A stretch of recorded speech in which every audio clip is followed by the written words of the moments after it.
guys, it's me, Cher. It's me, Andrew. And we're back with recaps on the run for you guys. We already started running. So get your stretches in, grab your water, hit that trail, and run with us while we recap. Today's kind of sunny, a little chilly. It's pretty windy, actually. Very chilly. We're trying a new trail today, just to keep things fresh for you guys. And today we're gonna... Sorry this one is late, but our last podcast... Had some technical difficulties. We lost that one, but we don't mind doing it again for you guys. We don't mind recapping again. So today's podcast is going to be dun, dun, dun, dun, the long-awaited return of one of our favoriteest television shows, Game of Thrones. Game of Thrones, one of our favorites. Yes, one of our favorites. Cher's probably favorite. It's in my top 3. Oh my gosh, it's freezing. Alright, so this episode... Wait, what season are we on? Season 6, episode 1, The Red Woman. Great episode. Do you want to do a quick level set of where we ended season 5 for our listeners? Quick recap. Well, a lot of stuff happened, but the main cliffhanger, the Night's Watch betrayed Jon Snow, lured him out into the snow, and they stabbed him to death. Under a traitor sign. His friends, even Ollie, his assistant. Well, Ollie's not his friend. He killed Ygritte. So, that was how we ended the last season. Ton of speculation. Close up of Jon Snow's face. Is he bleeding alive? out? Is he dead? Rumors, theories, everything. So, and we find out. Sorry, I need to take a quick breather. We've been on the trail for a while, guys.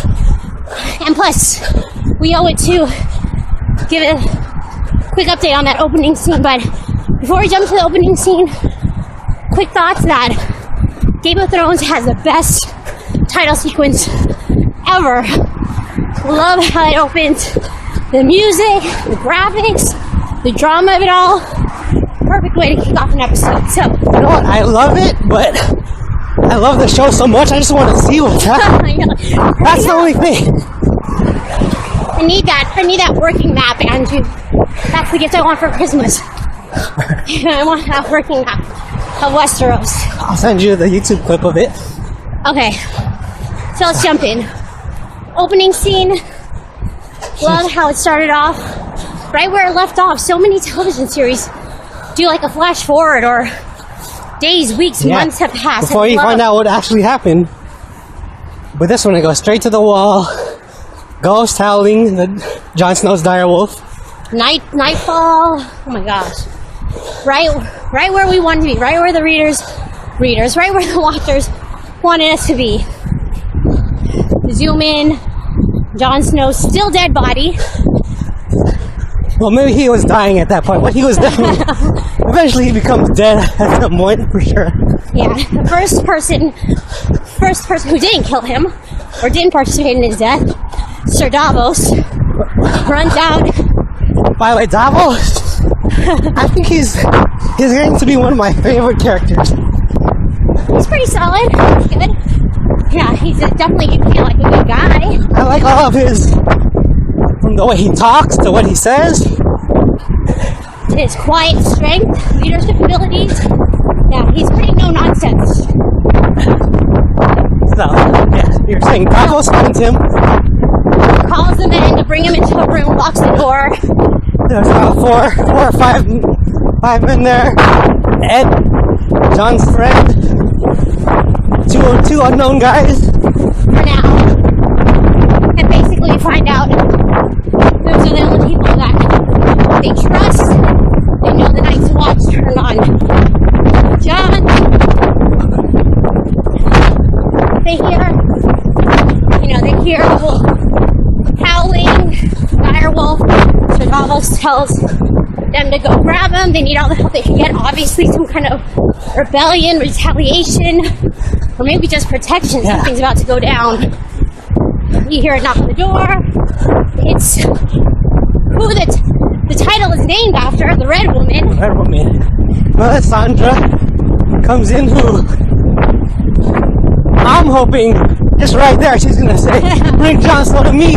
I'll bring him back to life. Exactly. I think that's what most people were hoping for. But she sees him super distraught, confused, doesn't understand how he's like dead and dying. She's abandoning her faith. Everything's been wrong. Stannis is dead. She states how she saw it in the flames. He was fighting in the walls of Winterfell. So Davos says, well, he's pretty much dead, so I don't know what you're seeing. Basically, her visions are 0 for 2 at this point. Her last 2. Oh, getting windy. Get a quick break. Ooh, definitely some wind. Quick water break, guys.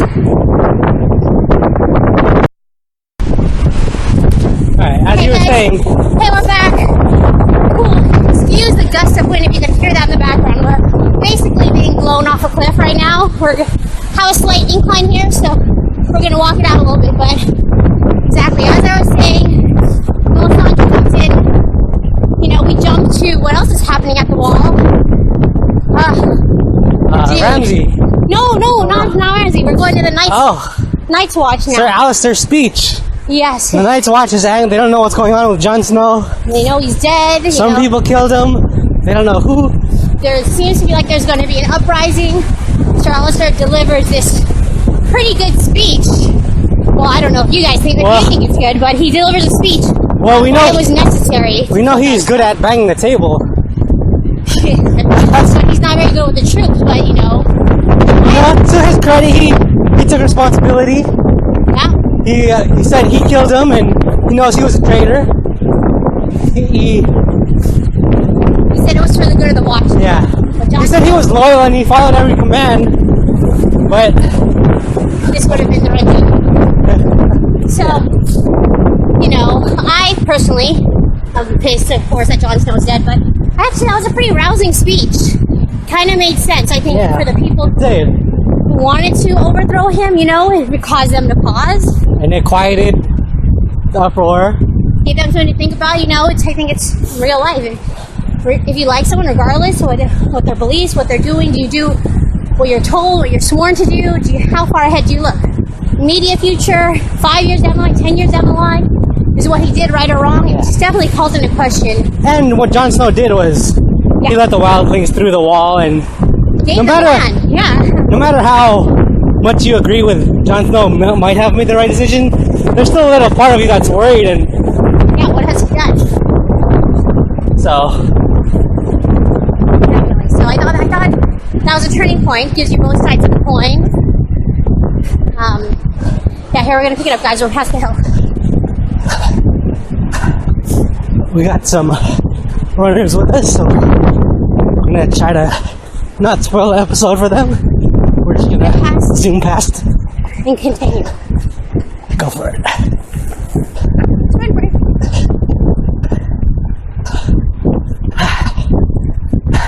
You guys don't see Cher. She's sprinting like a gazelle.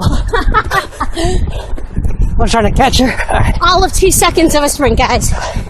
Anything to get that heart rate pumping. All right, where were we? So that kind of wrapped up the wall. You know, and like I said, it gave views of both sides. You know, regardless of what you believe or not, something to think about.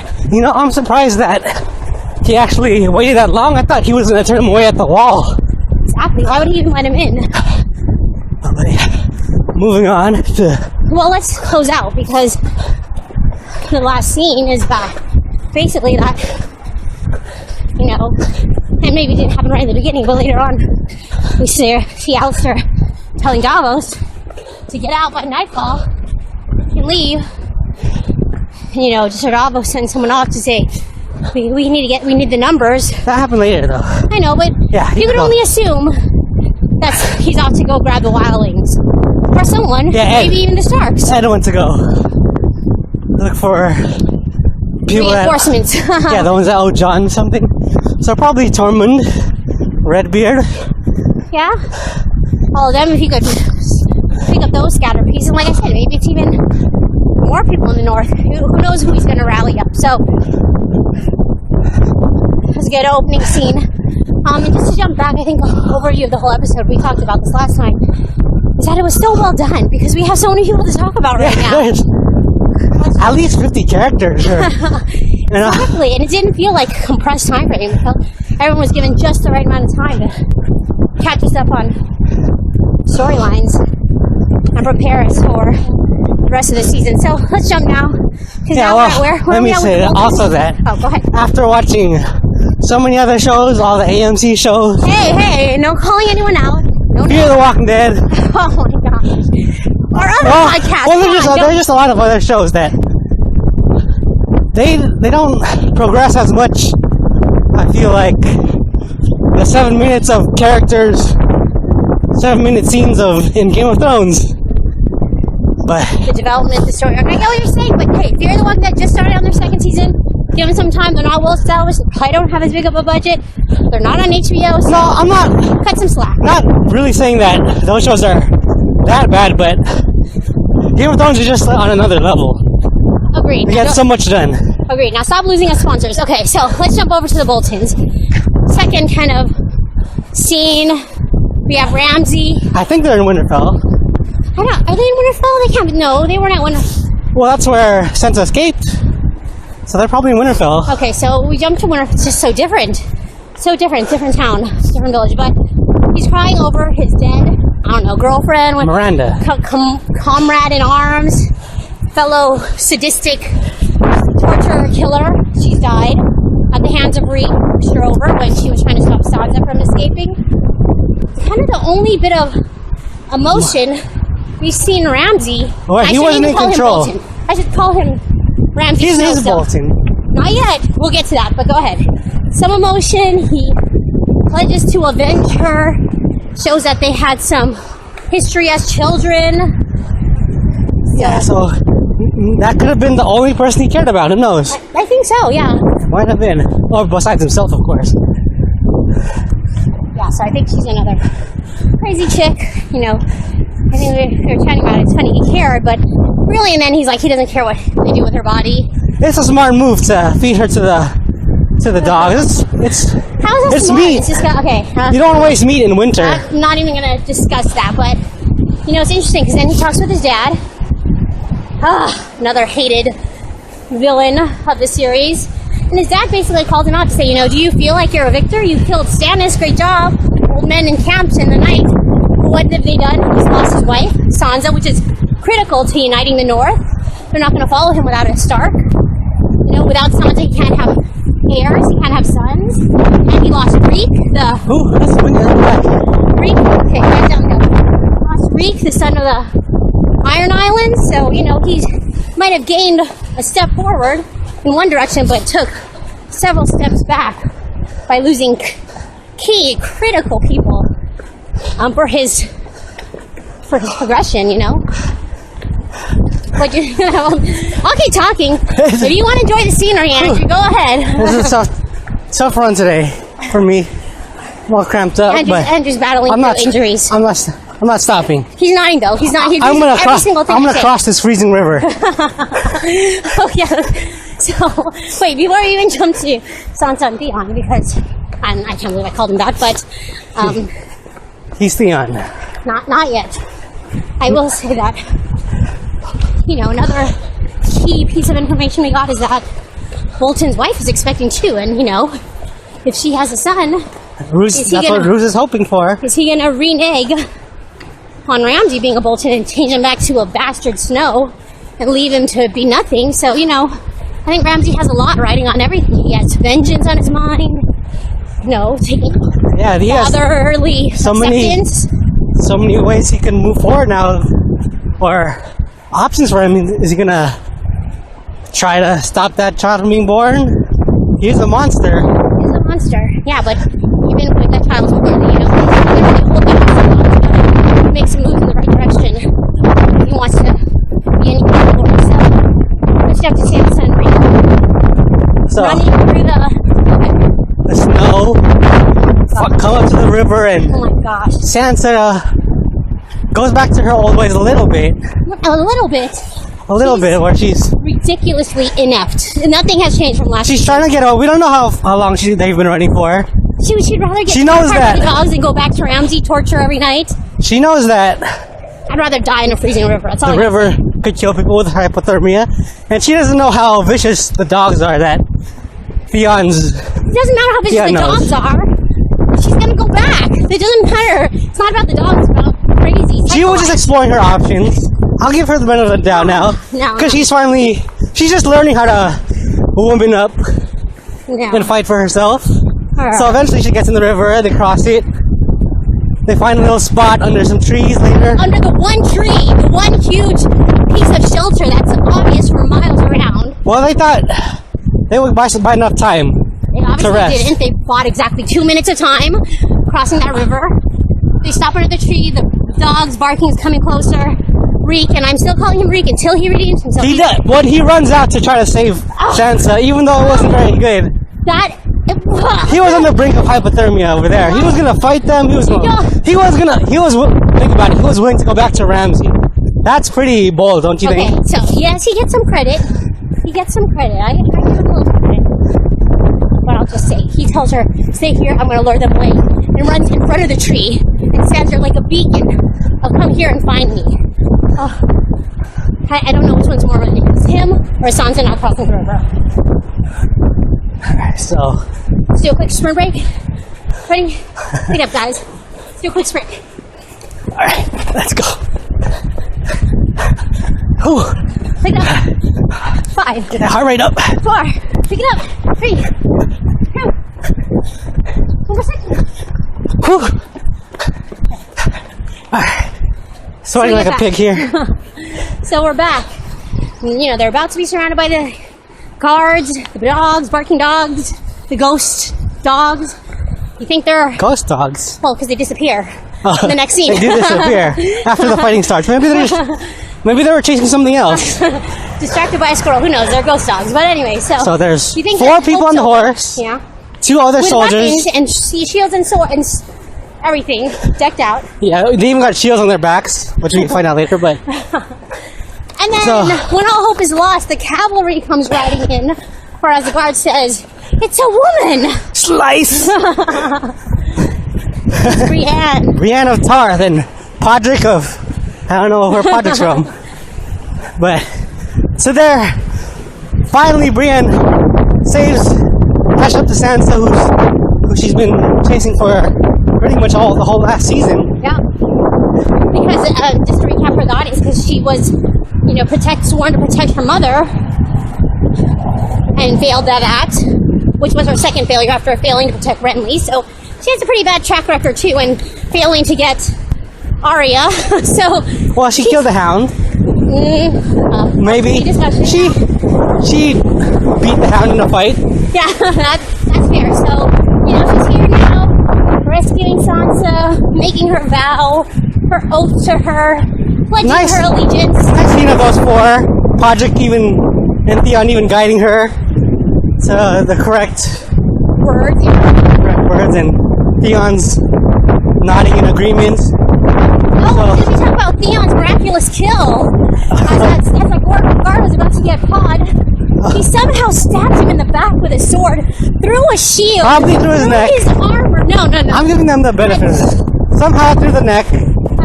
But even just as odd was Podrick going hand to hand with a trained soldier in armor. I don't know how far his training got with Brienne, but hey, he came through. Podrick is skilled in many unknowing ways. All right. Who knows? Who knows what he's up to? But yeah, that was a nice scene. I think there's 4 something. They're going to be heading to the walls to try to find Jon Snow. Yeah, I mean, they're connected. Theon and Sansa grew up together without protection of Brienne. So, I'm optimistic for them. We'll be right back, guys. Get some water. Stretch.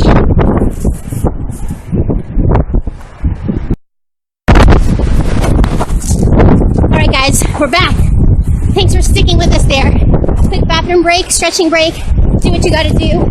We're dealing with some cramps on our end over here, so bear with us. We're just about to get into the next section let's jump over to King's Landing.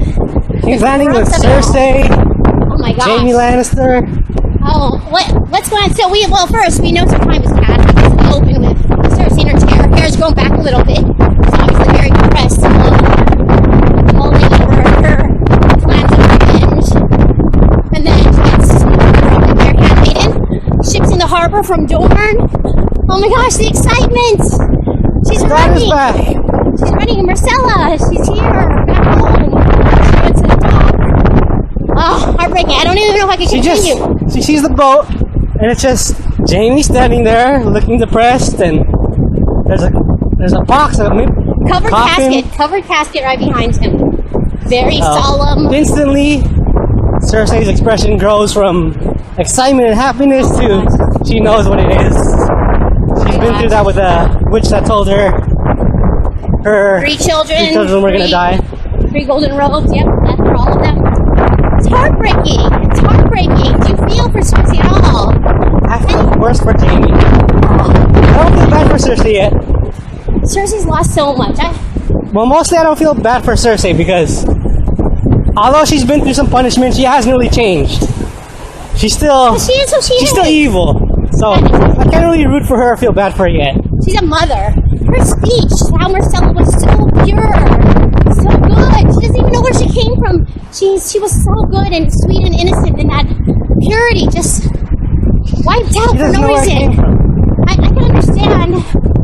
You know, her oldest was kind of a snake, and another crazy Joffrey, complete opposite. You know, okay, come on, he died. It's better for society, but yeah, her one and only daughter. Pretty much, her kids are evil, very nice, and kind of dumb. No, timid, not dumb. He's pretty dumb.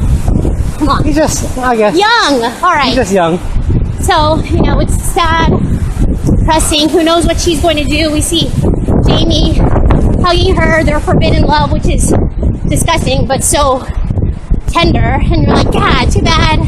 You can't get what you want. You can't get what you want. They pledge vengeance on everyone. It's everyone that's not them. So, like kind of like what we knew. Lannisters against everybody. As is always the case. Quite depressing. What else is going on in King's Landing? Let's jump to the dungeon and the jail where Marjorie is. Queen Marjorie, who she's... Even though she's married to the king, all she's worried about is her brother. Oh my gosh. Well, she did bring up, I am the queen, I demand to see my brother, so she's very concerned about Loras. Well, yeah, well also, she doesn't really...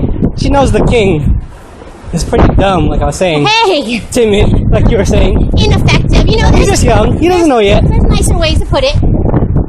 But yeah, she's pretty much not confessing anything. She's not... Her whole scene with the High Sparrow was odd and uncomfortable and icky. Quite icky. Still can't figure out where to put him yet. I don't know if he's actually as pure as he's preaching. Or what's his endgame? Yeah, what's his ulterior motive?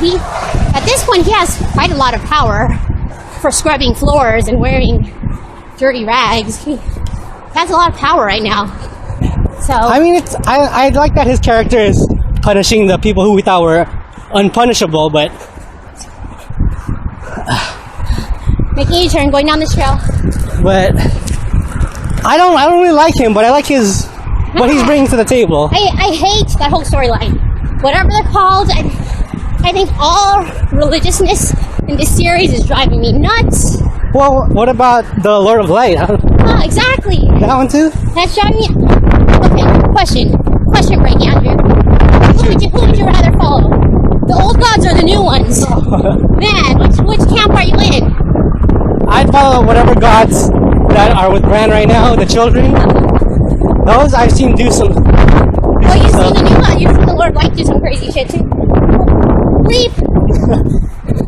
What? I don't know. We're getting into dangerous territory here, but I'm just saying, like, I'm for old school, talk to the trees, talk to the animals.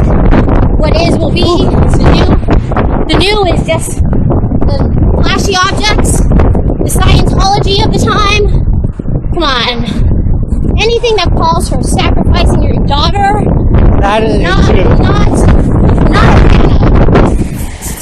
But anyway, so anything around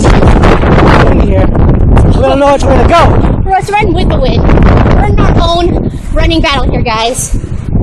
Alright, so that's King's Landing, and basically Priscilla died from crazy Ilaria sand snakes. And her 3 sand snakes. Dorn, your favorite. Dorn, that's my least favorite storyline. And I'm glad I guess they got rid of it, even though they got rid of the best characters, the bodyguard, Doran, the prince, and Oberyn last season, or a couple seasons ago. They killed all my favorite characters. The only ones that were interesting. They killed all the men. So let's call it how it is. It's going to be a female-driven society. All the ones with the best accents. Ilaria and her crazy daughters killing off everyone. You know, they killed the prince. Her whole... I can't say I'm shocked. I'm actually not at all. Well, I'm surprised that little knife got through the bodyguard's back and killed him in one hit. Oh my gosh, that little pinner knife with her, like, small young daughter. You know, actually, could be poison. Yeah, that's what they're kind of known for. They're quite known for the poison. True that. But I will say, she's basically saying no weak man will ever rule Dorne again. So I see a female uprising. So one thing I don't like about Ilaria's storyline is she's mad at Prince Doran for not seeking vengeance for Oberyn's death, but Oberyn's death was totally his fault. He could have killed the mountain any time. It was a duel. His responsibility. It was his call. It wasn't unsportsmanlike. It wasn't sneaky. Or I mean, it was 100% agreed to duel, and of his own will. He lost. Yeah. And then Ilaria tries to avenge him by killing his brother, his nephew. Oh my god, starting a war, killing a little girl that he doesn't want any girls to suffer. Yeah. So it doesn't make any sense to me. I thought they were lovers. Yeah, so she's gone quite off the deep end. You know, she is going to... I see a clash of Ilaria and Cersei up ahead. She killed Cersei's daughter. I don't understand why, right when she died on the boat, they didn't turn around and go, well, they didn't have much resources, but still, it's quite crazy. Doran's storyline is... Who knows what's to come? Yeah, who knows what's going to happen? Sand Snakes also kill Chastain. Oh, man, that scene. When I thought he was going to be another great warrior with his sword. Yeah. Gets the little scholar, the romantic, is gonna turn out to be a natural born warrior. Instead, he gets a spear to the face, to the back of the head. To the back of the head. Through the face. Sneaky. See, that's what Reek needs to learn. That's how you kill someone like that. You make it undeniable through the head, explode their brains, not through a shield and armor. That's how you make it believable. So, we know they don't fight fair. We know they use poison. We know they're very female dominant, so... That storyline's pretty much... I don't think we're going to see much of inside of Dorne. Well, it's... I keep saying it's female driven, but all the guards stood by idly, didn't do anything to save their prince. She's basically saying, you don't know what the people want, you don't know how weak they think you are, so back to your complaint about Ilaria, I think maybe it's less about Oberyn now it's more about pride in their country and their land, and not letting people mess with their royalty. He didn't save his sister, he didn't save his brother. They don't want to be that country that gets bullied out in the sun, down in the south. So, I think it's more about... So what? Go ahead. Legacy. I think it's more about legacy at this time. So. What I'm hoping for that storyline is, I hope the Sand Snakes and Dorne just go away until the mountain leads an army to destroy them. That's pretty much what I hope. Such a nice land of frivolity and love and beaches and sand and... Well, all good things come to an end. We'll see what happens out of there. For now, they need to take definitely dictation lessons and learn to figure out those accents. Get their accents on point. So, yeah, maybe keep them out of the rest of the season. I'd be pretty happy. But it's not too bad. Well, There's just so much more intriguing storylines going on, such as... Yeah, you want to jump into it? And then the next place we landed was Marine, the merchant city, before this beautiful oasis of masters and slaves and with Tyrion and Varys, my two of my favorite characters since the beginning. Oh, they're good. I could watch them anything. Just so talk. Good. Spin-off? Walking. So are you calling it spin-off? I would watch that. Oh my god, there's delivery, With little so good. Tyrion's little jabs for no reason. To be fair, Tyrion, Mr. Peter is good with everyone. Any one-on-one scene, he kills it, he nails it. You know, with Sir, what's his name? You know I'm talking about, the Greystone guy. Anybody and everybody, he's amazing. So yeah, definitely love their yeah, well also, on-screen I'm not sure of duo dynamics. Varys' actor's name, but who knows how to play a eunuch on TV? I don't even know what a eunuch would act like, but I know 100% that Varys is a eunuch. He's so good. I love him. You know all the secrets? He has his little birdies. He's in the know. He's smart. He's I think smarter than he lets on. So they're just going over. They're walking around town, seeing the death and destruction and find the boats on fire. Oh my gosh, it's like everything's in graffiti. It's like turned into the ghetto overnight of dead graffiti from Americans apparently who can write in English. Well, you know, mom with her baby on the street, scary. You see people crouched in the dark corners, praying to the Lord of Light, you know. Again, let's see what crazies come out to follow this. It's just a mess, and I had such high hopes. Daenerys left, you know, I thought they'd be in good hands, but obviously it's not just more like Daenerys isn't going to have her marine army, and if she's ever going to get to Westeros, she's just going to bring her dragons, and that's it, probably. Well, we'll see. Well, we could jump to Danny right now. You want to say something about Marine a little bit? Am I forgetting there? You know, we didn't get to see Missandei, Grey Worm, but again, it feels like that town is just in ruins. It's nothing, no life, no trade. Definitely not where they were last season. So scary. We'll see what happens to that town. So and then it jumps to Ser Jorah. Yep. And Dario. Fresh on her tail somehow. I don't know how they follow the flying dragon. The complete opposite of the Tyrion Varys' relationship. I don't care for either of them. The other dude.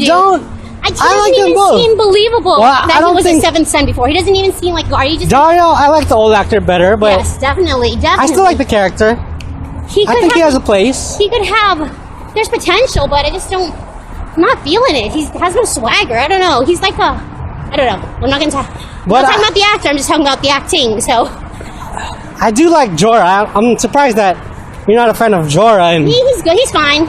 Nice guy. He's fine. He's hopeless, but he's fine. Friend zone, nice guy. Oh man, that was so harsh. Why are you choosing her? You already know why. You already know. Everybody knows why I'm over here. You know, he's hopeless. Yeah, poor guy. He's never. He's even turning to stone. He's never gonna get what he wants. I hope he has an awesome ending scene. That he goes out. Maybe Dany will say she loves him, or I've always loved you, or something like. I hope he has a worthy ending. I'm definitely rooting for Jorah. Yeah. But so they come up to they're following planes. They're following dragon footprints. Come on. How are I they? think they were following the direction until they see the Dothraki. Oh, that was trail. amazing. I was wondering how they were going to find that ring. That circular. Oh, that was a great scene. Let's do a little hiking. We're exiting our kind of semi-even terrain to go into some rocky territory here, guys. Again, new adventures. So let's talk about them following the Dothraki. So they're tracking. They're getting close. Find the trail and... What are they going to do, the two of them? I have no idea. I don't know how much clout Ser Jorah has with any of the Dothraki anymore. We know he speaks it, but what's to come? And then finally, the Queen of the Dragons herself. We see her, slave, walking... Not slave yet, prisoner, walking. You know, obviously hearing everything these Dothraki warriors are saying about her, not giving on that she can understand the language, not giving on anything about her identity whatsoever until they bring her to their call. Pretty much like a Party City ripoff of Khal Drogo. I think I could look. I could definitely look like that Khal if I wanted to. It's like he tried to look like Khal Drogo, but not to his discredit. It's just Khal Drogo is the Khal of Khals. Come on. He's I don't. That still I miss hurts. him. That still hurts. I know. I can't even talk about it. But she gets brought up to him, gives her whole speech that he will not be laying with her. He will not do what he wants. Wait, that's after she presents herself as the Queen of Mother of Dragons. Just out the door. That took like 2 minutes to recount all of that. So, yeah, she's Mother of Dragons, firstborn of her name, Stormbringer, Targaryen. What else did we throw in there? Breaker of Chains. Oh my gosh. Yeah, she has a pretty long resume there. She needs to shorten that. It's a lot worse when she has to say it and Miss Sunday's not there to present her. And it's great. It's great until Khal laughs and says she's basically queen of nothing, and kind of strips her of all her titles until she drops the bomb. What's the mic drop, Andrew? It's just that she was married to Khal Drogo. Oh my gosh. Khaleesi. Dun dun dun dun. Yes. Yeah, like we were saying, Khal Drogo, such a Khal of Khals. He's a legend. Come on. He said, he's dead. And she said, yeah, I burned him myself. He takes back everything he said. No one will touch her. There's no threat. She doesn't have anything to fear. She kind of breathed a sigh of relief at that news. I love her spirit. But immediately she goes back to demanding to be brought to... Bring me to Marine. I'll give you 1,000 horses. Yeah. She's come a long way from season 1 when she was that little scared twin girl, of not knowing anything. So I admire her gumption. But we find out that Khal, I don't know his name, Not sure. Something starts with an R. He basically says, you're going to go where all the other widowed Khaleesi's go. I'm not sure where it was. We need to read up before we do a podcast, but she's going to go to where all the widows go. The grounds, I think I read somewhere that it was shown briefly in season 1, where they become kind of oracles, kind of mystics. Yeah, I think we've seen that before. And she's going to live out the rest of her days there, and until hopefully Jorah and Dario find her. Well, I will say it'll be easier for them to remove her from that place than from a herd of Dothrakis. But it's nice to see where she ended up, or her dragon could just come, save her right out from there, blow some fire, kill that whole horde. Who knows? At least we know that she's landed. She's okay. She's for now safe from too much craziness. But far, far, far away from home. Anything around that storyline that I missed, or thoughts on what she should do, escape? It's pretty much just setting it up. It's the whole episode's been about setting everything up for the season. Such a good season. All right, so let's jump now to. Can we do Arya? Yeah, Arya's pretty fast. Arya's fast. What town is she in again? It's a money town. Bravos. Yes, how could I forget? Bravos. Last season we ended Arya, the young, warrior that she is. She went off vengeance. And killed someone on her own. Took a life that was not hers to take. Because before that she was training with the god of many faces and ended up somehow blinding her. Yeah, because she didn't follow the rules, didn't follow instructions. So her consequence, basically, she's now blind. We see her in the street. She's a beggar. Can't see. Her eyes super clouded over. She had a rough time, this little orphan Arya, on the other side of the world. She can't even hunt the pigeons like in the first season anymore. Oh my gosh, she can't do anything. She doesn't even know if someone's giving her money or taking money. She doesn't know if they're just throwing rocks at her. But she's a pitiful little thing. And then to top it all off, there's a bully. I don't know why she's being such a bully. Why I guess she's trying to train her or get her ready or something, but that's exactly what I hate her. What? She's so... What? The other girl. She's being here with a stick. It's good cop, bad cop. Come on. She's taught her ever since the beginning. Who even knows who she is? She's probably the same guy. It's probably her dancing master. That's probably his daughter that is next in training. But, she does come. She bullies Arya a little bit. Hits her with a stick, beats her up, tells her to fight back. Okay, it's getting a little slim here. Circle back. Starts beating her up, and all I could think about was yes, this is the kind of training she needs. She needs the training without her sense of sight. That's how everyone gets good, she's gonna hear the echoes, feel the wind. It's very Karate Kid style, one with nature. I'm super excited. I think she's going to go loads farther, training being blind, than she would have with... You know, this... I wouldn't mind if this storyline went away for a year like Brand's did. And she just comes back when she knows how to fight. She's good. She's, oh my gosh. Complete polar opposite of Sansa. It's not depressing, but it's just tough to see her be in such a weak spot when she's had such high hopes for her. Come on. Don't you have higher hopes? Everyone has to stumble and fall. Every champion has to lose once. It's how they grow. And, you know, she lost her sight. She's probably going to get it back. Come on. I don't know about that. But until then, let her train. Let her be humble. Let her really learn. She has to be taken down. I see her doing great things. So, short scene with Arya. Yeah, I think Get some water. Guys, you got anything to say about Arya? No, I'm excited for her. I want to keep her storyline. Alright. Go. Hey guys, we're back again. We're still on the trail, so you joined us on our recaps on the run / walk / jog / hike. And we're back. We're just clearing up this podcast, ending on the last scene, the climactic. Back to the wall. Back to the wall, where it all began. I don't even know. I don't even know how to start here. We're back at the wall. We know Sir Alistair gave Davos till nightfall to surrender, and we know that Davos won't surrender because he thinks they're gonna slaughter everybody. Yeah. You know, he's buying time. He bargained with him to say, I'll leave. I need some mutton. I need some food if I'm gonna go on this journey. Buying time again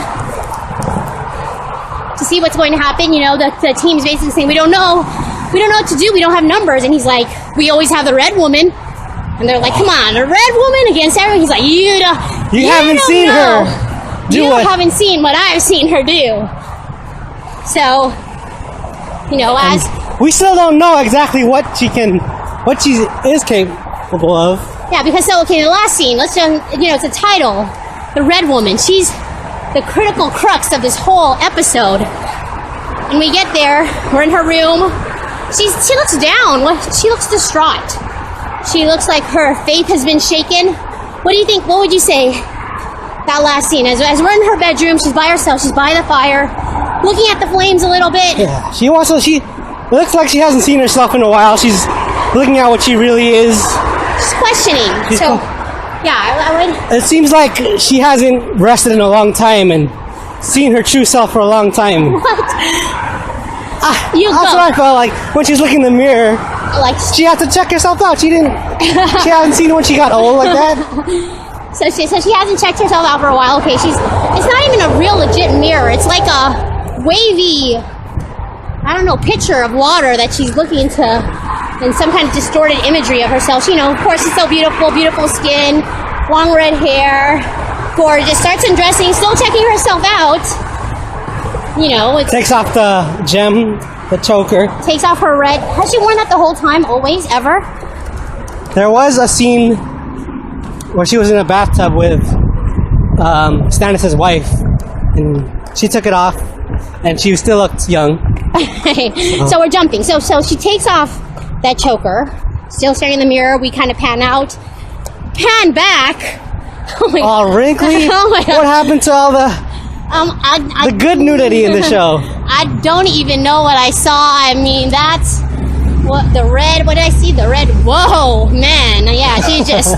Whoa. She just aged. Not like healthy aging, like gracefully aged. She's like, I can't even explain. Andrew, please describe her weathered appearance. So she looks like death. She looks like 140 years old, about.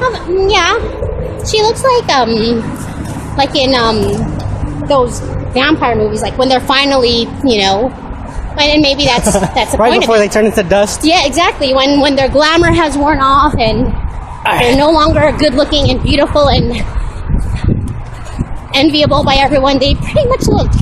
And I don't know if that's a real actress or makeup or what, but it was scary. And she's hobbling back to her bed. She gets under the covers and she goes to sleep. And oh my God! And see. I've never I don't think that didn't surprise me at all. That was such a Game of Thrones mess with you moment. Just, oh, what is she gonna do? What is she gonna do? Like, and she goes to sleep. She's like, I'm sleepy. I give up. I'm tired of this shit. I'm going to sleep. Like, you know, is that what kind of magic? It's so passive. Like, yeah. I guess we're so amped up. We're running again out of nowhere. We're running through our injuries because we need this adrenaline. What are your thoughts? What were you thinking? So yeah, I'm still thinking her faith was tested. She's kind of giving up, and because she didn't look like it was plotted. Like, I'm gonna do this. It doesn't seem like she does it a lot. It doesn't seem like she sleeps a lot. It's much different than females taking off their makeup before they go to bed. She was like done. She's like game over style. All right. So what do you think? Sacrifice? Is that what you're thinking? I'm gonna give my youth and my energy and my sacrifice. Well, since we had a couple of days, I looked at some of her old scenes. Yeah. And when she was talking to Thoros of Mir, yeah, or I'm not sure which one is which, but other followers. Yeah. He brought back the guy in the cave. To be fair, guys, I don't know anyone's name. I don't know any characters' names. I don't know how to pronounce any of them. I depend on Andrew to tell me who they are. I'm pretty sure the other light follower resurrected Beric Dondarrion multiple times. Yeah, and multiple times. As long as it's not through the head or something. When he was explaining to Melisandre when he did it, he was saying that he was at his worst time as he was questioning his faith, and he just said some words, and that's when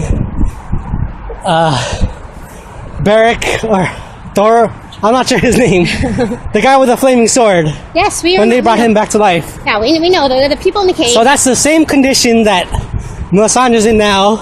Maybe if she just says the words, she could bring Jon Snow back. Or she's dead. Well, I mean, there's so many, or she's... We still don't know if she's... Right now, all we know is she went into bed. And sleeping. And we don't know how she's going to wake up. If she's going to wake up, who else might wake up? Who might benefit? Who might falter from that? Because, again, she doesn't trust her visions right now. Her vision to Stannis Baratheon was that, I see your banner flags at Winterfell. And as we talked about last time, it doesn't mean he's the only Baratheon left. Maybe there are Baratheon, Gendry. Yeah, maybe there are flags, but it doesn't mean it's Stannis. So maybe her visions are right, just interpreted a different way, not upon initial thought. So definitely a good ending scene. Loved the episode. A few characters still we didn't see what's going on. Let's go do that a little fast with. Let's go with Stannis. Still okay. I'm not sure if he's dead. We haven't seen it. Dead. He's presumed dead, but we don't know. Just like the Hound, we don't know. And this is the curse of the Game of Thrones, that if people die off screen, until they're burned, they're still alive. And even if they're dead, they might not stay dead. So, I could see where you might speculate, but I think he's dead. I do not think Brienne would let him live. All right, guys, we're done with our running and hiking, so we did a few miles. Let's stretch it out, cool off a little bit as we wrap up this recap. So, Stannis, okay, I get what you're saying. I'm excited. I think Bran's coming back this season. He's gone. Can't wait to see Bran. He's probably aged a lot. He's a woodland nymph by now. I just see him being all about letting the trees grow and having some crazy, mystical, wonderful powers. Yeah. I think he doesn't even need to walk anymore. Someone's carrying him in their branches. It's been so long since filming. I wouldn't be surprised if he's going to have a beard when we see him. He's going to be taller than Jon Snow. So, yeah, we didn't see him. We didn't even see his younger brother, who's off with the other wildling. We haven't seen him for a long time. Yeah, I mean, who knows what's become of him? So there's some Starks out there. They're all separated. They don't know that they're out there. They don't know what their situation is. So, it'll be interesting to see the two younger Stark boys. I think, again, I miss in Marine. What's going on with Missandei and Grey Worm? So, hope to see them in a future episode. They're always a cute couple. They talk about there's never any love or romance in Game of Thrones. Everyone always dies. And our latest couple to bite the bullet, Myrcella and the Dorne Prince. So, who else were we missing in this episode? What else were you missing? You didn't see the many-faced guy. What's his name? Jacques Jacques and Hagar. Thank you. See, thank you. Thank you, Andrew, for knowing everyone's name. We didn't see him. It's always an interesting character. There's a lot. I think there's about 100 characters. But you know who we haven't seen in a while? Littlefinger. Oh, Peter Baelish. Curious to see what he's got up his sleeve. Because last he was over in Catherine Stark's old neck of the woods, right? Is he still leading over there? Is he still Lord over there? With Robin. Did he kill him yet, or is he still alive? I think he sent him to go train with some swordsmen. He's in the Vale. Useless. It's the Vale, right? He's gonna be useless. We haven't seen Theon's sister in a minute. I feel like the Iron Islands are gonna come up this season. So much.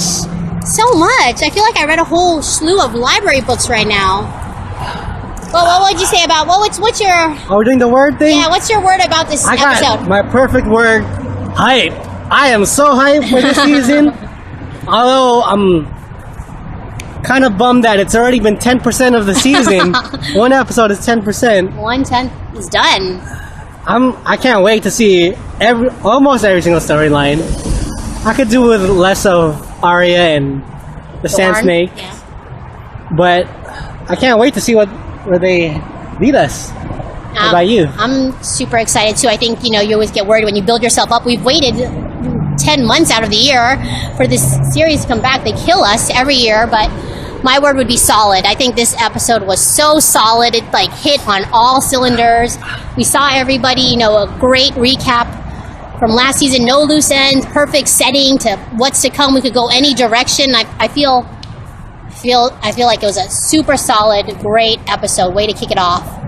If only Jon Snow were still alive. You want to speculate on that? You want to make some calls? You know what?